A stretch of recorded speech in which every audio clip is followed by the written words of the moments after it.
The anomaly first surfaced in hushed whispers among galactic traders. Alien fleets, robust, invincible warships armed to the teeth, vanished without a trace when sent near the Sol system. These were not ordinary losses to battle or malfunction. They were complete erasures, as if the ships had never existed. No distress calls, no escape pods, no wreckage floating in the void. Just silence. To the Galactic Council, Earth was a curiosity, labeled as a Category 3 developing world with a relatively small technological footprint. Its inhabitants had yet to colonize beyond their moon and Mars, and though they possessed a vibrant culture of innovation, their achievements seemed laughably meager compared to galactic standards. Yet, this same primitive world was proving to be an enigma, a black hole swallowing entire fleets. At first, smaller exploratory vessels were sent to investigate the phenomenon. These were advanced craft, equipped with cloaking devices and built to withstand extreme cosmic conditions. Yet, they too disappeared, their fates unknown. Desperate for answers, the Council deployed an elite armada to Sol, determined to uncover the truth behind Earth's apparent menace. They would ensure this mystery was unraveled, no matter the cost. The fleet arrived on the edges of the solar system with trepidation, scanning for any signs of human weaponry capable of such acts. What they found defied reason. Earth's military installations and satellites were mundane compared to galactic standards.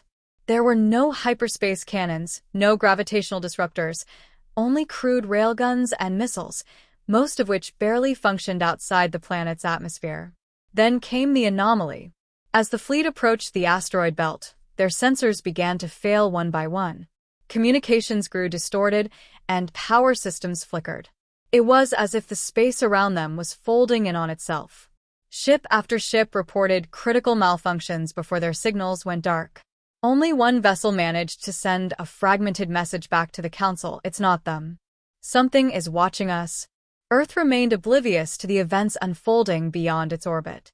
Humanity continued its mundane routines, unaware of the fleets that hovered on the brink of annihilation. For the Galactic Council, this ignorance only deepened the mystery. If humanity wasn't responsible for the disappearances, then what was? One faction within the Council proposed a chilling hypothesis. Deep space scans of Earth had revealed a peculiarity buried beneath the planet's crust. An ancient structure, older than any known civilization in the galaxy, pulsed faintly with energy. Its architecture did not match any recorded species, and its purpose was unknown. Was it some kind of dormant weapon? A beacon? Or something far worse? A covert mission was authorized, and a single scout vessel was dispatched to infiltrate Earth's atmosphere undetected. Disguised as an unassuming meteorite, the craft crashed into the Pacific Ocean, its crew ready to investigate the mysterious structure. But the moment they activated their equipment, the same fate befell them. Their ship vanished from the Council sensors, consumed by the void. Speculation turned to dread. Some theorized that Earth was a guardian world, its primitive species protected by forces beyond comprehension. Others believed that humanity was unknowingly harboring a weapon of mass destruction, an artifact so powerful it could erase fleets with a thought. A few even suggested that Earth itself was sentient, a living entity capable of defending itself against intruders. In a desperate bid for answers, the Council established a no-fly zone around Sol, declaring Earth and its solar system off-limits. Official records labeled the area as a gravitational anomaly, a convenient lie to deter further investigation. Yet, the mystery lingered, whispered in shadowed corners. The no-fly zone established by the Galactic Council effectively rendered the Sol system an untouchable enigma.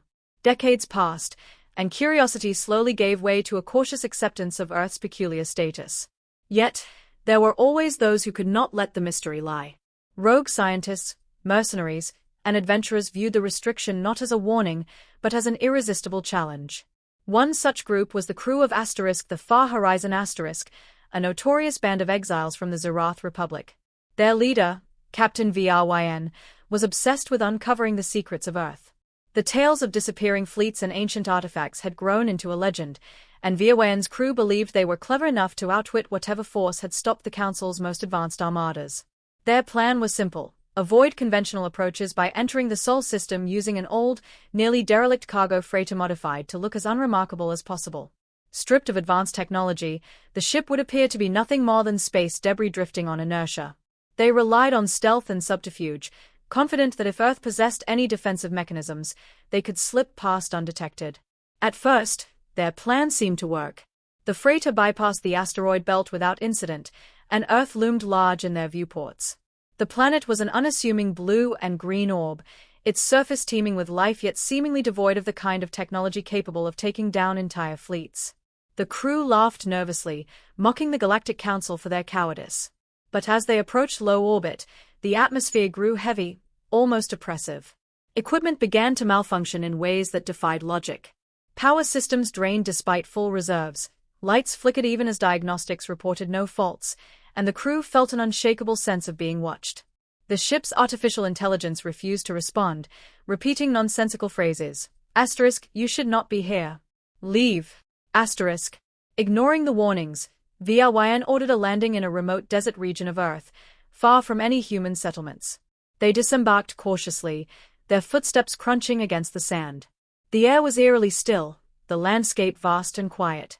Scanners detected faint energy readings deep below the surface, precisely where the ancient structure was rumored to lie. As they began to excavate, something shifted. The ground trembled faintly, and a low-frequency hum filled the air. The sand around them seemed to ripple, as if alive. VRYN dismissed the growing unease among his crew, declaring it was the result of proximity to whatever technology lay buried. Then came the first casualty. One of the crew members vanished without a sound, leaving only an impression in the sand where they had stood. The others panicked, drawing weapons and retreating toward the ship. But the hum intensified, and the sand began to rise, coalescing into towering, humanoid shapes with glowing eyes. These figures were not machines or biological entities. They were manifestations of pure energy, projections of something incomprehensibly old. The crew fired their weapons, but the energy beings were impervious. One by one, the intruders were erased, their forms dissolving as the entities closed in. VRYN was the last to fall, his final moments filled with terror as the hum grew deafening, accompanied by a single, thunderous voice that seemed to emanate from the very fabric of the planet. Leave my children in peace. When the Council received word of the far horizon S failure, they convened a secret session to address the growing threat Earth represented. It was no longer a question of whether humanity was aware of their protectors. It was clear that Earth's guardians, whatever they were, would not tolerate any intrusion. But humanity remained blissfully unaware. They advanced steadily, sending probes and manned missions to their solar neighbors, all while their protectors lay dormant beneath their feet. To the Galactic Council, Earth was no longer a mystery, it was a warning. Whatever ancient force lay beneath its surface, it had chosen humanity as its ward, and it would not hesitate to erase anyone who dared interfere. Over time, the Council began circulating false rumors about Earth's supposed weapons programs, hoping to dissuade the more reckless elements of the galaxy from venturing near.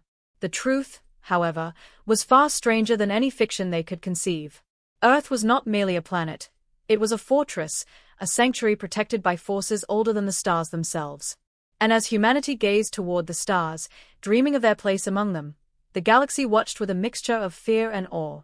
For Earth was no ordinary world, and humanity was no ordinary species. They were protected, chosen by something the galaxy could not understand, and the Council hoped they would never have to.